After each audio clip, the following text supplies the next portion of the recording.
Elon Musk collapses on live TV after Congresswoman Jasmine Crockett exposes his darkest secrets. Secrets that involve land grabs, broken promises, and forgotten communities. What she reveals will leave you speechless. Stay until the end to uncover Elon Musk's unexpected response that stunned the entire nation. Like, subscribe, and drop a comment. This is one story America can't afford to ignore.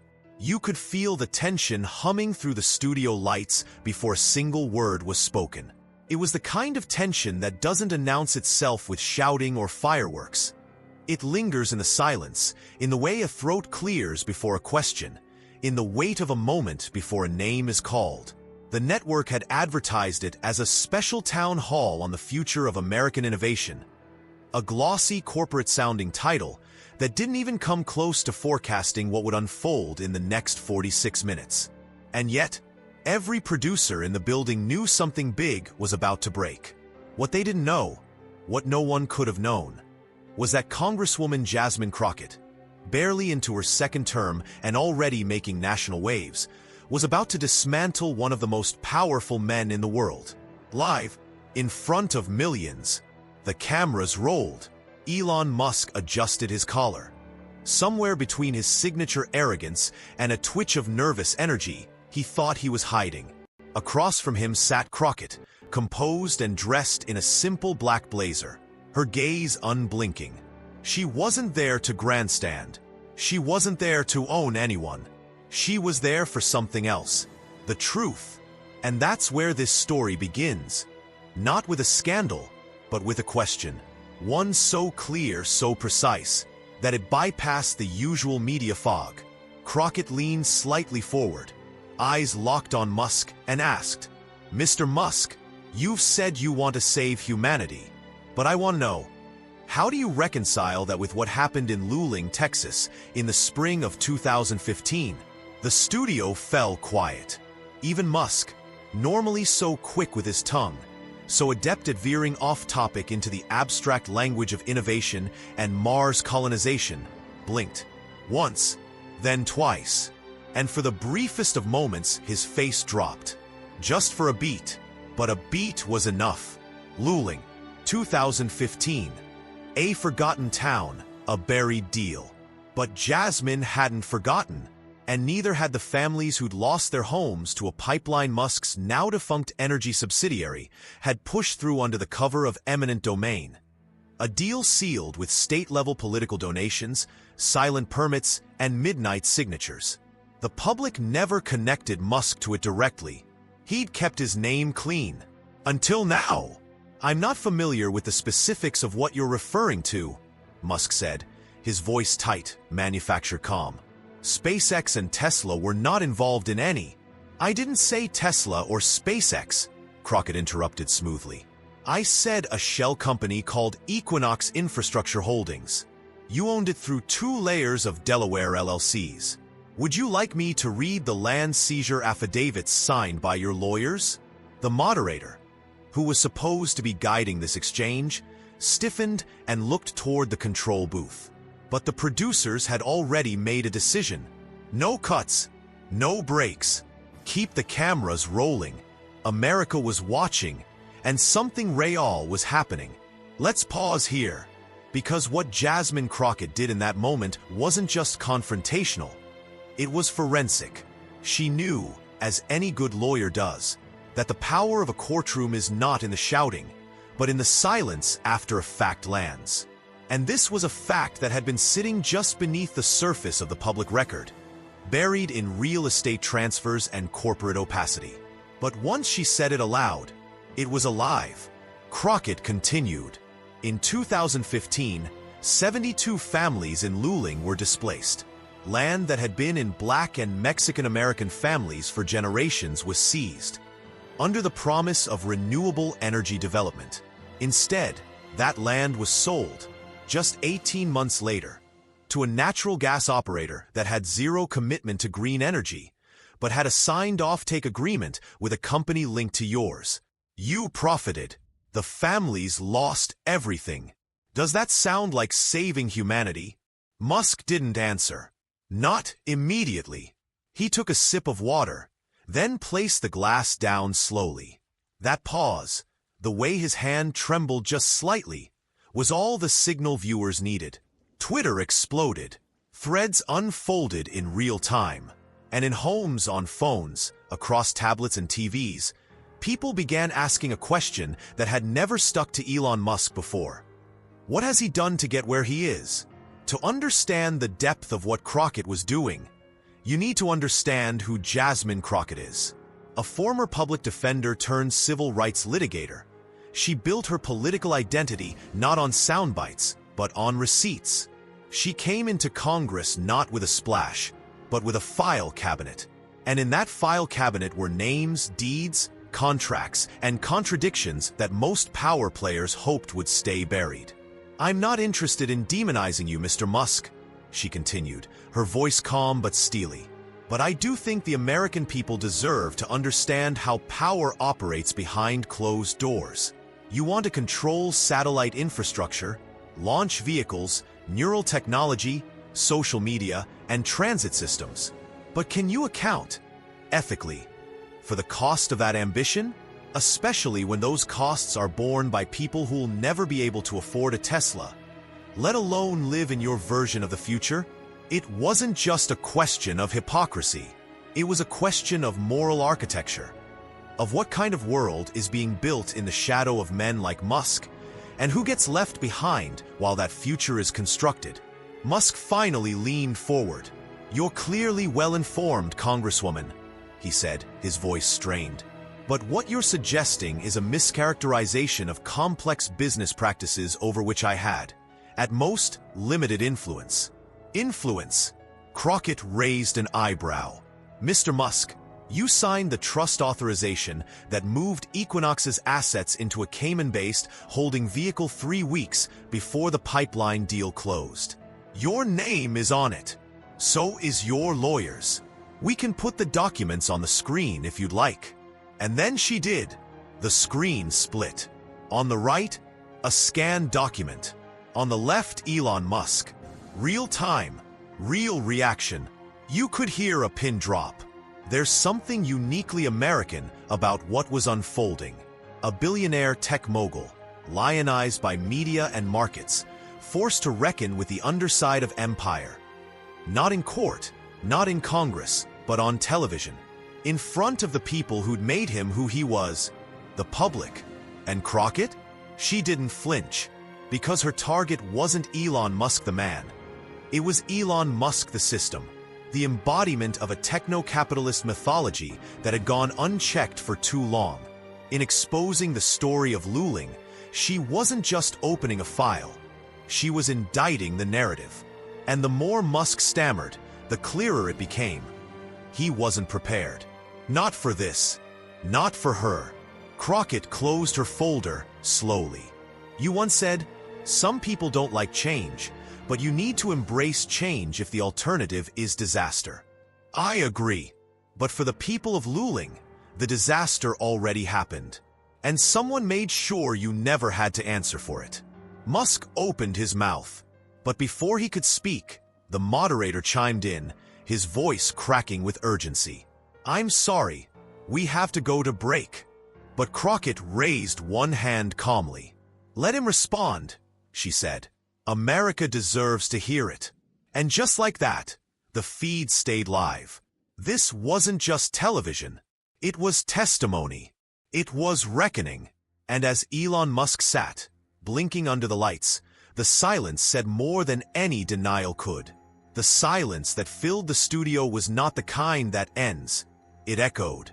You could feel its weight in the chat rooms and comment threads, in the shifting discomfort of the moderator, in the rising heartbeat of every executive producer behind the glass wall. What had just unfolded wasn't a gotcha moment. It was a rupture, a clean tear in the narrative fabric of Elon Musk's mythos, and the American audience was witnessing the unraveling in real time. Elon blinked hard, like he was trying to reboot. The cameras had no intention of looking away, nor did Jasmine Crockett, who had just changed the entire tone of the broadcast without so much as raising her voice. The moderator, a seasoned network anchor used to controlling even the most volatile panels, was visibly rattled. He muttered something about balance and fair opportunity to respond. But Crockett's posture hadn't shifted. She leaned back, waiting, letting the air simmer. Musk finally inhaled. "The energy sector is incredibly complicated," he began, his tone measured but distant. "Sometimes, deals are made at levels that people like to politicize without understanding the full operational context. I can't speak to every shell company, every asset exchange that—" "You signed the directive, sir," Crockett interrupted, her voice still calm but resolute. "That's not an operational ambiguity. That's a choice. That's you putting your signature on a document that allowed a black-owned community's ancestral land to be extracted, liquefied, and sold. Not just without consent, but with deceit." A split screen popped up again. Crockett had done her homework, and so had her team. On one side, archival footage of local protests in Luling, elderly residents with cardboard signs, pleading with county commissioners. A Latino woman, Dolores Martinez, her name would become viral by midnight, screaming into a megaphone, "We are not just a line on your map." On the other, the transaction timeline Crockett referenced, the notarized directive, the Cayman Islands registration, the digital signature, Elon Musk's initials in sharp black ink. And then Jasmine said the line that detonated across the American conscience. "You want us to believe that a man who can reinvent the electric vehicle, who can track a satellite in low Earth orbit from his cell phone, who can tweet a Dogecoin meme that shifts the global market in an hour, somehow didn't know where this money was going?" The studio fell again into silence, but this time, it wasn't fragile. It was loaded. Musk didn't collapse physically, but something in him shrank. The hubris dimmed. It was the look of a man who realized that, for once, the story wasn't bending in his favor. What followed was not denial. It was evasion. Musk began to talk about innovation, about energy independence, about the trade-offs of progress. But the more he spoke, the clearer it became. This wasn't a man defending himself. It was a man reciting from the only script he'd ever been given. The mythology of the disruptor, the visionary, the misunderstood genius. Crockett didn't respond. She didn't need to. The audience saw the dodge for what it was. And in that moment, what began as a single question about a forgotten Texas town became a national mirror. And what reflected back was devastating. That's when the real story began. Back in Luling, cell phones buzzed nonstop.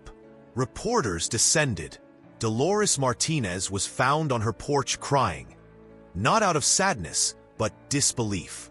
"I never thought someone would say our name on TV," she said, gripping her late husband's photo. By midnight, hashtags like #LulingExposed and #Crockett vs. Musk were trending. But this wasn't just viral content. It was personal, especially for the communities whose histories are so often paved over by the wheels of progress. Because Luling wasn't just a town, it was a microcosm, one of dozens, places where infrastructure dreams intersected with old racial maps, where eminent domain was used not for the public good, but private enrichment, where billionaires never had to look a grandmother in the eyes as she signed the house over in exchange for market value that barely paid for a storage unit. And now, that calculus, the quiet violence of capital, was being named out loud. Jasmine Crockett knew that. She wasn't just confronting Musk. She was confronting the entire culture that deified him, the system that enabled a tech CEO to touch space, but never touch accountability. And as the town hall resumed, it was clear the mood had changed.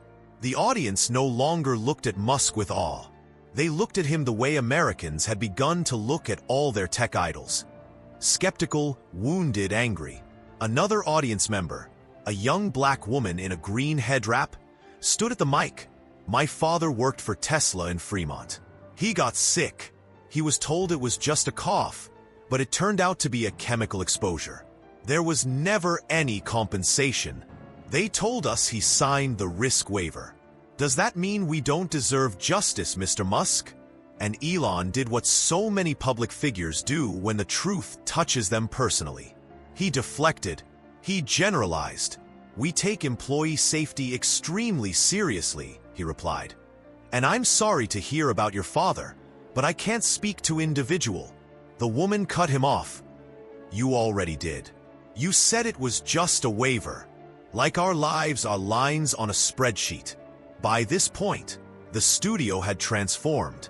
No longer a town hall. It had become something between a courtroom and a confessional. And Crockett? She was presiding, not as a judge, but as a truth-teller. This wasn't a takedown. It was an unmasking. And slowly, Musk seemed to sense it too. His posture slouched. His sentences shortened. He wasn't just losing the crowd. He was losing the story. And for someone like Elon, who has always lived in narrative more than fact, that loss was existential.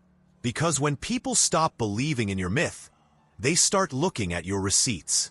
And Jasmine Crockett had plenty more. As the segment drew toward its final 10 minutes, Crockett turned one last page in her folder. Her expression was unreadable. "This one's from 2017, she said quietly. "Project Prometheus, rural Alabama. A failed vertical farming initiative you funded through a third-party incubator. You promised it would bring 1,000 jobs. It brought 12. Then it shut down and left behind dozens of unpaid contractors, mostly black workers, many of them veterans. The company that pulled out? It was absorbed by a holding you control. Care to comment?" Musk didn't speak. His eyes flicked toward the control room, perhaps hoping the feed would cut, or the moderator would intervene. But no one moved. The moderator was frozen. The control room had already voted, and America was watching. That was the moment the dam cracked. Musk didn't faint. He didn't scream. But he slumped visibly, a man whose armor had corroded in real time. Not just because he had been caught, but because the one thing he had always counted on, the blind admiration of the public, was no longer a guarantee. He cleared his throat. His voice was smaller now. "There are always unforeseen consequences in innovation," he muttered. "I've tried to do more good than harm. That's all any of us can do. But it wasn't enough. Not for Luling. Not for Fremont. Not for Alabama." Crockett leaned in just slightly, and then she said the words that would be quoted everywhere by sunrise. "You don't get to rewrite history, Mr. Musk. Especially when you were holding the pen." The morning after the broadcast felt like the country had collectively swallowed a stone.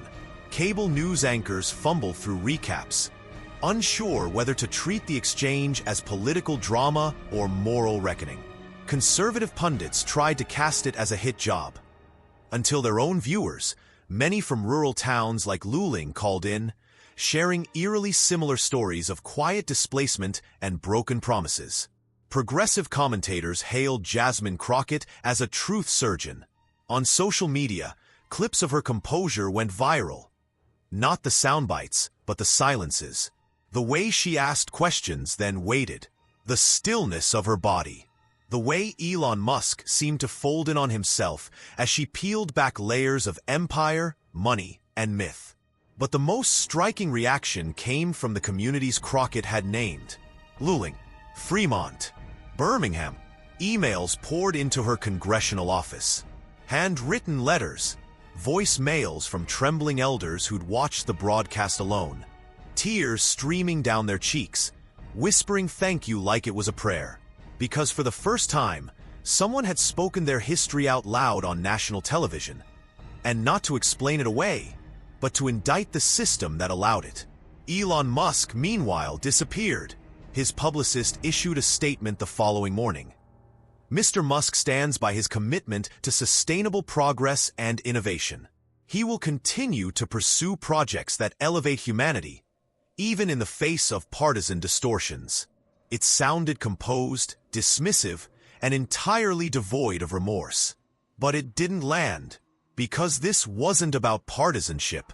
It was about the rot beneath ambition, the way wealth rewrites the rules of accountability. The public was no longer asking, "Is Musk a genius?" They were asking, "At what cost?" And suddenly, the cost had names, faces, communities. Grave sites bulldozed for data centers. Schools shuttered so factories could get tax breaks. Towns promised space-age prosperity, only to find their homes seized and their jobs outsourced to machines. Behind closed doors, Musk's legal team scrambled. The Equinox documents Crockett referenced had triggered quiet inquiries. Texas regulators were now being contacted by journalists who, for years, had been stonewalled. FOIA requests were filed en masse, and a whistleblower, anonymous at first, began leaking internal emails suggesting that Equinox executives had been told to fast-track permits using personal outreach to local officials, some of whom had mysteriously received job offers with Musk-affiliated nonprofits soon after. Crockett didn't gloat. She didn't tweet memes. She didn't go on a media tour. She simply said in a press briefing, "This is not about Elon Musk. This is about who we let get away with harm, because we're dazzled by their inventions." But the damage to Musk's image had been done, not by scandal, by something worse: exposure. Exposure of a logic America had long accepted without question. That genius is exempt from ethics, that innovation excuses exploitation, that as long as a billionaire is building rockets, we should ignore the trails of erased lives beneath his launch pads. And the fallout was far from over. 3 days after the broadcast, something strange happened. A woman named Sherry Coleman uploaded a 2-minute video to TikTok. Sherry was 67, black, and lived in a trailer home just outside of Bastrop County. Her face was worn, her voice scratchy from years of smoking menthols and arguing with bureaucrats.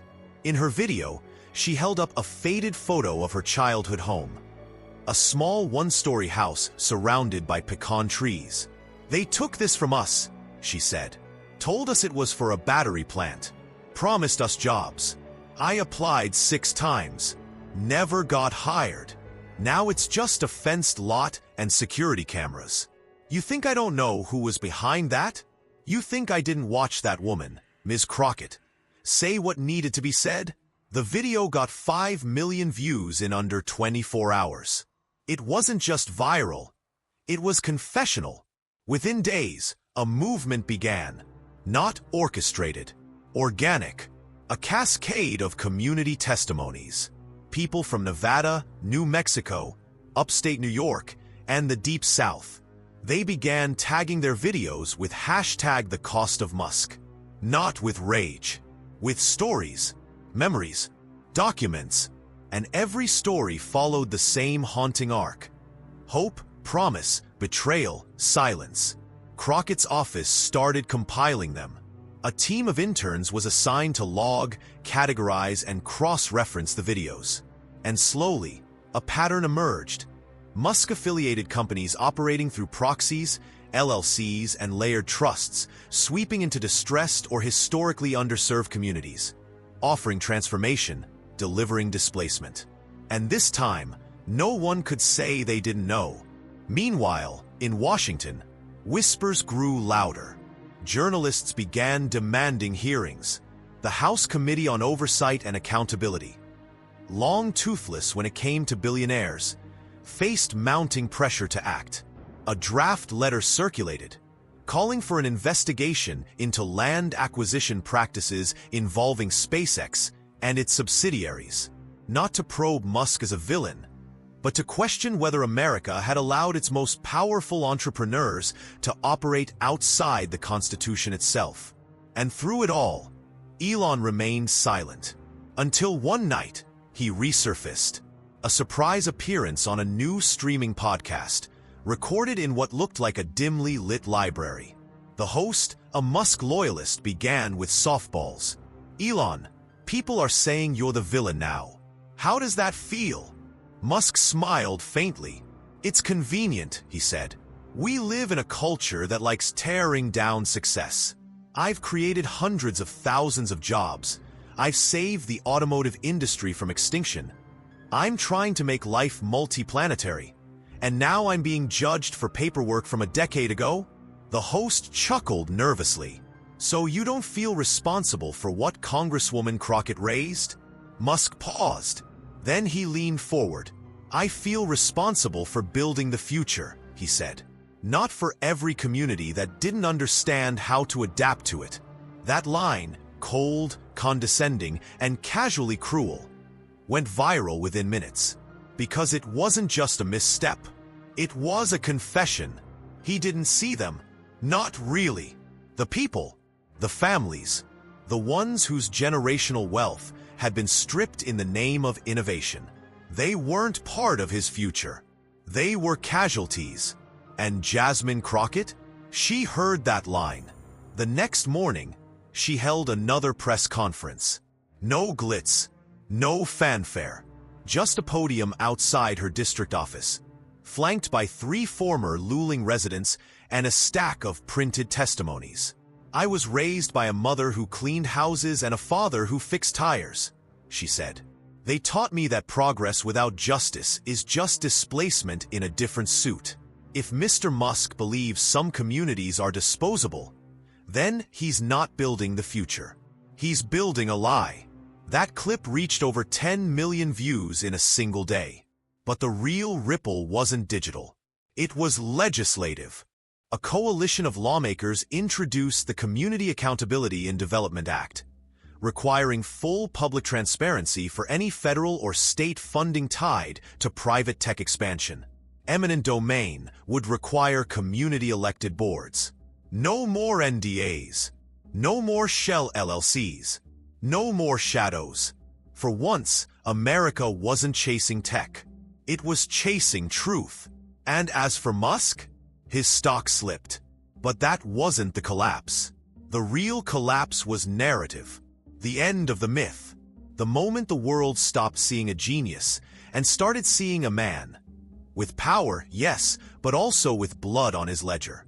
The hearings began in early June. The chamber was packed. Not in the usual way, with lobbyists and staffers in suits, but with people, real people, families from Luling, workers from Fremont, former veterans from the failed Alabama vertical farm. They sat shoulder to shoulder, gripping manila folders full of affidavits, medical records, rejected job applications, and dusty property deeds. They didn't come to witness a spectacle. They came for something this country rarely grants to its own. A shot at the truth. And at the center of it all, seated under the polished seal of the United States Congress, was Elon Musk. He wore a dark suit, no tie, a forced calm. He didn't twitch, didn't fidget, but something in his posture betrayed a man keenly aware that this was no launch pad. There was no ignition sequence that would lift him out of this room. No board of directors to shield him. No Twitter poll to distract. There was only the record. Congresswoman Jasmine Crockett opened the hearing not with a flourish, but with a name. Dolores Martinez, 64. Displaced from her home in Luling after your subsidiary triggered a forced sale through eminent domain. Her husband died 2 months later. The land was sold to a private natural gas operator. She paused. She is here today. A ripple moved through the room. Dolores stood silent. Her cane wobbled slightly in her grip. Her eyes were red but defiant. Musk didn't look at her. He kept his gaze locked on the marble desk in front of him. Not out of shame, out of calculation. He knew cameras were everywhere. Any look, any flinch, would become meme fodder. He was trying to remain steel. But steel doesn't bend, it fractures. Crockett moved methodically. One by one, she laid out the pattern. Shell companies built from Delaware to Nevada. Shadow trusts moving assets across borders with minimal tax friction. promises of green energy and jobs that materialized as tax write-offs and empty fields. And through every thread, one name appeared in the wiring diagram: Elon Musk. "Mr. Musk," she said, finally lifting her gaze to meet his. "You've styled yourself as a revolutionary. You promised Mars, universal income, sustainable futures. But what I see, looking through these documents, is not a revolutionary. It's a landlord. One who builds empires on someone else's land and leaves before the dust settles. I don't control every business decision made by my companies," Musk replied, his voice firm. "And I certainly don't personally review land acquisitions for all subsidiaries." "But you benefit from them," Crockett pressed. "You can't claim to shape the future without accepting responsibility for the ground it's built on." This wasn't a courtroom, but the public saw it as one, and the jury was paying attention. What made this moment so rare wasn't just that Musk was being held accountable. It was how. This wasn't a partisan ambush or a political stunt. It was a careful, precise dissection of a machine. And what emerged from the dissection wasn't criminality in the traditional sense. It was cruelty by design. Musk had become a symbol, not of evil, but of impunity. He had always operated with a kind of gravitational arrogance, pulling people, politicians, and platforms into his orbit, then discarding them when they no longer served his trajectory. He was a builder, a disruptor, a mythmaker. But now, for the first time, someone had disrupted him. And what spilled out wasn't innovation. It was exploitation. The press called it the Great Unmasking. Even former allies began to distance themselves. State legislators who had once welcomed Musk with subsidies and fanfare now found themselves under scrutiny. Governors released rushed statements about revisiting partnerships. Mayors issued apologies to displaced residents. And in a particularly viral moment, a city councilwoman from Austin publicly burned a symbolic copy of the tax incentive agreement she'd once championed. But perhaps the most jarring turn came from inside Musk's own empire.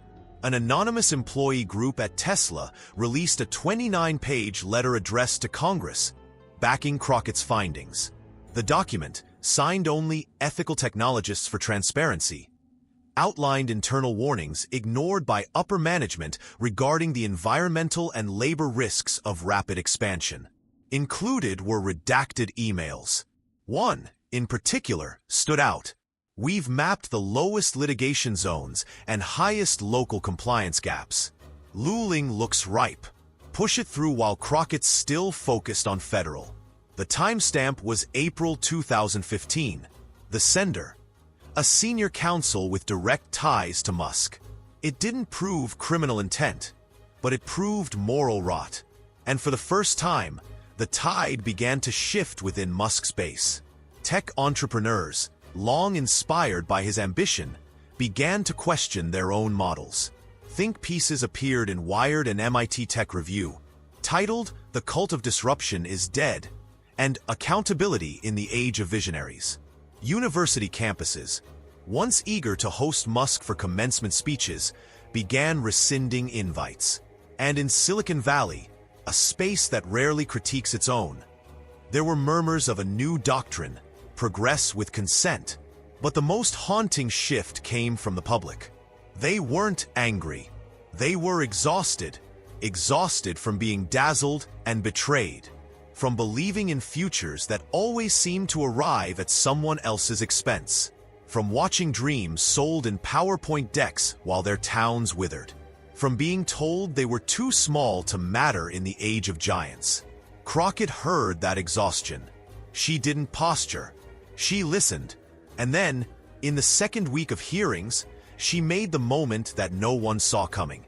She called a recess, then walked to Musk's table. No cameras, no microphones, just a quiet, tense conversation that lasted 3 minutes. Later, when reporters pressed her about what she'd said, she only offered this: "I told him that greatness is not measured by what you build. It's measured by what you're willing to repair." Musk didn't respond publicly, but the next day, he deleted every post referencing Crockett on X. A small act, but telling. That night, in the privacy of his estate, Musk drafted a post he never sent. Those close to him said it was the most honest thing he'd ever written. "I thought building meant forward. I never stopped to look down. Now I see what I built over. I don't know how to fix it, but I think she might." He saved it in drafts, then closed the app. Because sometimes the collapse isn't loud. It's not a feint or a fall. It's quieter, more haunting. It's the moment you realize the myth is over, and you're still here, human, accountable, and finally, visible. The final hearing convened on a warm Monday morning in late June. The air in Washington was dense, not just with humidity, but with consequence. The rotunda was packed again. The same faces, new scars. Some had come back out of duty, others out of a desperate hope that this time, things wouldn't just be said, they would be changed. Elon Musk sat alone at the witness table. No legal entourage, no handlers, just him, a bottle of water, and a yellow notepad with no pen. His expression was unreadable. Not defiant, not apologetic, just worn. The kind of wear that settles in when a person starts seeing themselves not as a protagonist, but as a subject in someone else's story. A footnote in a movement that will define a generation. Congresswoman Jasmine Crockett, now the chair pro tem of the Special Oversight Panel, took her seat with the calm of someone who had already said what she needed to say. The weight had shifted. This hearing wasn't about her anymore, or even him. It was about what the country would do next, with the truth, with the evidence, and with the story they now all shared. She opened with a quote. In 1931, Langston Hughes wrote, "Let America be the dream the dreamers dreamed. But I think what we're facing today isn't a failure to dream. It's a failure to account." And with that, she turned to Elon. "You have the floor, Mr. Musk. Say what you need to say." He looked up, not at her, but at the people in the gallery. Dolores Martinez, the young woman from Fremont whose father died from factory exposure. A man in a faded veteran's cap who had once dug irrigation trenches for the Prometheus farm in Alabama, only to be paid in bounced checks and empty promises. They were here, again, and for the first time, Elon Musk spoke without performing. "I don't expect forgiveness," he said, "and I'm not here to defend what I did or didn't know. I'm here because I've seen what happens when power becomes belief. I believed in the power of acceleration, in scale, in systems, but I stopped believing in people, and I let that disbelief become policy." A hush fell. He continued, quieter now. "I built a life on being first to market, first to space, first to disrupt. But I never asked what it meant to be last. To be the last one hired, the last one heard, the last one left on land that no longer belonged to you." He looked up at Dolores. She didn't smile. She didn't nod. She simply stared back, a tear tracing her cheek. "I can't undo what I built," Musk said, "but I want to help rebuild what I helped break." Crockett watched him carefully, not with pity, with scrutiny, but there was something in her expression that had changed. Less the fire of cross-examination, more the quiet resilience of someone who had spent her life choosing truth over vengeance. "Then let's start with something simple," she said. "Your companies profited from land deals that displaced families. You signed the authorizations. You hold equity in the holding firms. Will you publicly commit to a full reparations fund for the displaced residents of Luling, Alabama, and Fremont? Indexed to inflation and delivered through a publicly monitored trust?" Musk didn't hesitate. "Yes," he said, "and I'll fund it personally." That sentence landed like a meteor. Not because of the money, but because of the word personally. This wasn't a tax write-off. This wasn't a PR maneuver. It was a man stepping into the mess he'd made. Not with a jetpack or a product, but with ownership. The room didn't erupt. It exhaled. But Crockett wasn't finished. "And the NDAs?" she asked. "The ones signed by laid-off workers? The ones that barred communities from speaking out about project damages? Will you void them?" Musk nodded, effective immediately. A murmur swept the chamber. And in that moment, something fragile and astonishing began to take shape. Accountability not as performance, but as policy. The idea that maybe, just maybe, a country built on erasure could start to remember itself. That the cost of ambition didn't have to be silence. That giants could be humbled, not by scandal, but by witness. By the end of the week, the legislative response had a name: the Crockett Doctrine. It mandated community oversight boards on any tech development using public land, federal limits on the use of NDAs to conceal social or environmental harm, a new federal office for technological impact accountability, staffed not by engineers or investors, but by public historians, ethicists, and displaced residents. And Elon Musk? He stepped down as CEO of several firms, effective immediately, retained his shares, kept his wealth, but gave up control. He would focus, according to a terse press release, on repair, reflection, and restitution. Jasmine Crockett, meanwhile, went quiet again. No interviews, no tours. When asked how she felt, she simply said, "Tired." But clearer. America, though, was not quiet. The hashtag Crockett Doctrine trended for weeks. Students wrote essays about it. Workers used it as a framework for organizing. Community boards began auditing old tech deals. And Luling began to come back. Not through charity, through return. Several families were able to buy their land back. Dolores Martinez became the town's mayor. First black woman, first of many. And perhaps the most haunting moment came not on TV, but online. A clip just 30 seconds long. Elon Musk standing alone on that reclaimed land in Luling. Pecan trees just beginning to blossom again. No speech, no cameras, just a small, white marker he helped stake into the ground himself. The words engraved were simple. In memory of the futures we overlooked. He didn't post it. Dolores did. Because now, the story didn't belong to him anymore. It belonged to the people who lived through it, who named it, who changed it. And in a nation so often driven by silence and spectacle, what Jasmine Crockett gave America was neither. She gave it a moment where power blinked, and the people did not. She gave it the truth, on live TV. And the country is still waking up from it.